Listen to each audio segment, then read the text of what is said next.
Well, hello there. How is everyone? You amazing, amazing, beautiful, wonderful people. This is video 2 of 3 today. I hope you're all having a lovely midweek hump. You're looking amazing. I hope you are subscribed to the channel as well. Hit the notification bell if you haven't, because it's my birthday tomorrow, and that would be lovely. We've got some stuff to get into, so I'm going to be reading from notes off my phone, I think, because that's going to be the easiest way to do this, right? I would do screen sharing, but I can't be bothered. So bear with me, because first of all, what we're just going to do, for those of you who, this has been highly requested, and that is to kind of give a brief rundown of the Idaho 4 case in like in a bullet point function. Where we started, where we ended up, and what's going on. And then we're going to address the video that I did yesterday and the fact that some people just ain't happy with what I said. So we're going to address it. Are you ready? Let's get into it. So, the investigative stages of law enforcement and prosecution, right? So, in Moscow on November 13th, 2022, between the hours of 3 and 4:25, apparently, 4 college students were deceased by stabbing. According to investigators, downloads of phones of 2 unharmed Freudian slip, unharmed students also present was the reason police believed the attack transpired between 4 and 4:25. There were 2 floors, 2 victims on each floor, 1 male, 3 females. Police stated no calls were made by either of the unharmed students until 11:58 a.m. on November 13, 2022. At the presumed time of the attack, a DoorDash delivery appeared at approximately 4 a.m., which was ordered by one of the victims earlier. Bryan Kohberger, the suspected attacker, also appeared at 4 a.m. as alleged by police. Both unharmed students gave statements to police of things they saw and heard. One of the students saw a male described as an intruder, gave a detailed description of the man but was unable to identify him. The second student has exculpatory evidence of the charges against Kohberger, the accused, but any statements she made were not included in the probable cause affidavit for an arrest. Authorities allege a knife sheath found partially under a comforter of one of the victims had a microscopic amount of touch transfer DNA and was the suspect's. This was the only alleged evidence linking him to the crime. The suspect's father flew to Pullman, Washington. The pair drove cross-country to the defendant's car, to Pennsylvania for the holiday season. Kohberger was arrested at his parents' home on December 30th, 2022 and charged with the murders in Moscow, Idaho. The defendant lived in Pullman, Washington. After the arrest, the defendant's car was searched 3 times by forensic investigators with no evidence found. No evidence was found in his residence or office at Washington State University, where he had completed his first semester as a PhD student in criminology. He was also a teaching assistant at WSU. This, what we're saying here with respect of no evidence found, this is in accordance with what we, the public, know.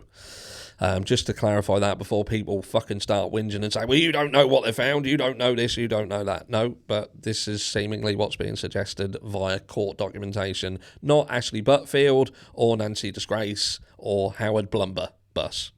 Investigators were also aware of 3 male DNA samples which were found in the immediate area of the crime scene known before the arrest of Kohberger. As of late, it was also discovered blood was found on a handrail and a glove just outside the house where the victims were slain. Now, it could be possible that this glove is the same glove being referred to that, what's his name, Chris McDonough, he found, possibly. Some people said, I think it snowed since then and the glove was on top of the snow. Oh, that can't have nothing to do with this crime then, can it? Anyway, police stated the defendant's phone was off the network between 2:47 a.m. and 4:48 a.m. Police also stated they located the defendant's car and phone between 3 and 5 a.m. and determined he wasn't in the neighbourhood between those times when they believed the attack occurred. Very odd, right? This is all about the verbiage, what they're saying in the verbiage. In 2024, prosecutors stated the PCA was deemed irrelevant, meaning the information does not relate to the case or helps to prove or disprove the case, which is even fucking stranger, isn't it? After prosecution deemed the PCA was irrelevant to the court, We now understand why. The probable cause affidavit did not explicitly state the defendant was near the actual home of the victims, but stated that the defendant was in the vicinity of a cell tower of the victim's residence. The defendant wasn't near the house, but was charged with the murders of the students. Stranger than strange. And this is, again, what we're going by is the PCA, the document that went forward to obtain a arrest. PCA stands for probable cause Alpha David, and it's what you put forward to obtain an arrest warrant for a crime. And that PCA, when you read the whole thing and take it really in, there's some fucking issues with it. But anyway, then we have the video that I did yesterday. If you haven't seen it, go and watch it. Go and watch it, because we're now going to go through this, right? Some of you will have seen the person who reached out, and they obviously did a video about me and the fact they weren't happy with it. But what they don't address, though, is the fact it's not just me. It's me and my man Eddie. Me and Eddie are like the duo. It's basically like Batman and Robin, but Harsh and Eddie. I don't know which one of us is Batman and which one of us is Robin. I'm probably Robin in this situation. But let's get on with it, because this is a response from us both, right? So first, it's not Hitler's job to investigate other blood at the scene. True, it's not his job, nor is his job to question why three males are being protected by court knowing the defendant wasn't there. It is his job to ensure the investigation includes who attacked the four. Are we clear on that? There is no indication they didn't investigate blood, and it's important to know how old the blood was. Was it fresh, and where was it located? We never stated that we didn't investigate the blood. Stupid question is, it was stated where the blood was found, and it had to be fresh to be included in discovery. So it's just crazy to think nobody looked into the other blood. Crazy doesn't include you and I. My response: blood on the glove was found days later, so it's obviously irrelevant.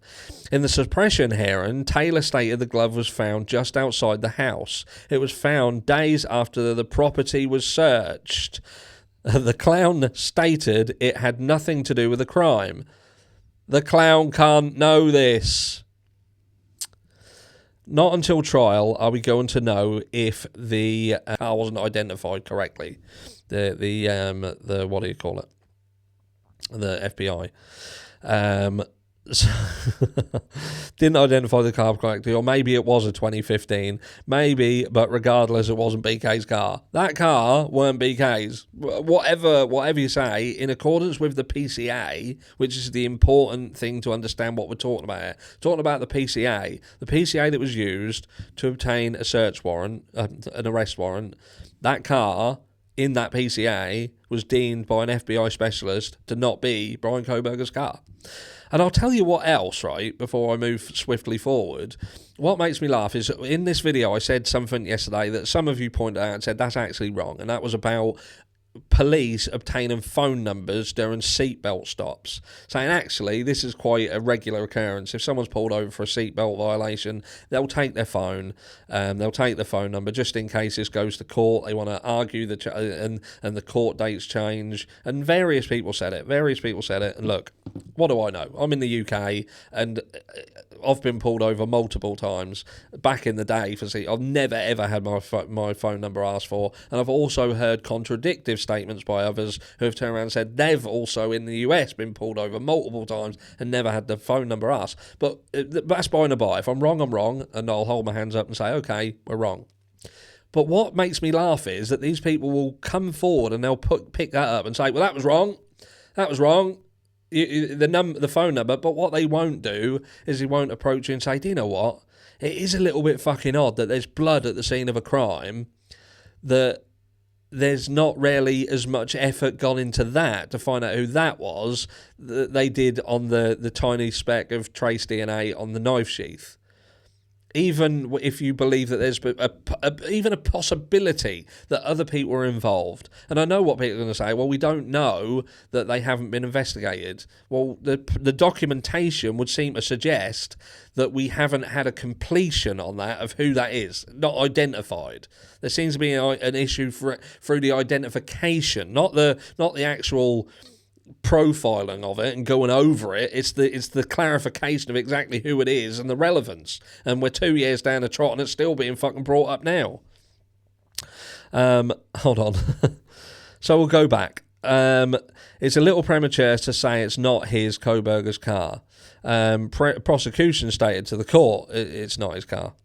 Also, he's misreading the part about 5:26 a.m, page 13, between 4:50 a.m. and 5:36 a.m. The 8458 phone utilises cellular resources which is consistent with a phone travelling south on 95 to Genesee, Idaho. The clown says it's not saying he was pinging at the same time in Pullman and Genesee. It's clear to me they are, unless as I stated recently, are they tracking two suspect vehicles at the same time? I stated if there's a suspect vehicles involved, they are the Elantra or the BMW X5, seen doing the 3-point turn. Clown, except the BMW doing the U-turn in the PCA is not what's referenced in the PCA. The clown refuses to admit the U-turn consisted of a 3-point turn seen in the video. Recall Taylor stated law enforcement using sections of videos.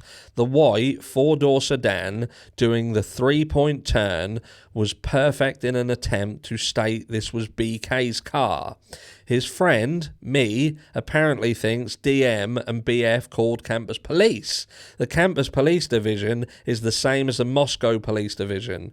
The question is not which division, but did the campus police respond to a call or calls?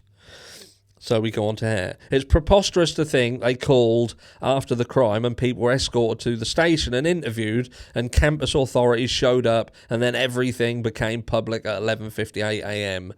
Says that not how it happened. Were you actually there? Were you there? Taylor wouldn't know if a call or calls were made or not. The whole timeline isn't 100% based on Dylan and Bethany. However, the timeline was based on Dylan and Bethany's phones, and according to the downloads, investigators believed the murders happened between 4 and 4:25 a.m. Of course, time didn't stop, but what has happened was neither realised by anybody had been murdered. And until we hear it on the stand, I don't think any of you are going to understand. Neither Dylan Mortensen, Bethany Funk, or any other witnesses didn't know 4 students were murdered, nor the police had no reason to believe it. I call this a fairy tale wrapped in a dreamland. I'll tell you what, in fucking what world can you honestly say that no... And look...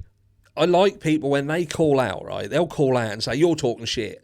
You're just guessing and saying this and that. And then they'll come out and say something where they're fucking guessing this and that. So how can this person who called us out, right, turn around and say, well, no one in there knew what happened? Nobody knew what happened. We already know that the house was full of people before 911 was called and law enforcement and the EMTs all showed up. There was loads of people at the house. It weren't even the surviving roommates who called 911 in the first place. It was someone else. What, and they're saying that these people just came and didn't know what was fucking going on? They didn't go in any other room? Give me a break, mate. That is more ludicrous to think that they didn't know what had happened before 11:58. In my opinion, of course. Law police, right? The mind tries to put you in self-preservation mode, and it tries to make you not know if something is real or is a dream. Exactly, prosecution's manipulation of Dylan Morton. So the PCA is very clear and provides many indicators, including downloads, did have a reason to believe it was between 4 and 4:25 a.m., which I think is true. Funk was obviously in a different location from Dylan Mortensen, unique to our own, only by her, and can not be provided by another witness. Let me guess. Funk was also in a fucking dreamland. Many of you don't want to admit this is what happened. That's because logic, common sense and evidence won't allow us to admit a fairy tale. Dylan Mortensen and Bethany Funk had no idea anybody was dead. See the deception? I'm willing to bet the police had no idea either. It was very obvious because they are the same OTH, DM and BF knew the police and EMT personnel were needed immediately, provided by police also from downloads. Again, exact same police department. If they didn't get a call, they didn't get a call. That mean that the cops on campus didn't get a call because they are the same police department.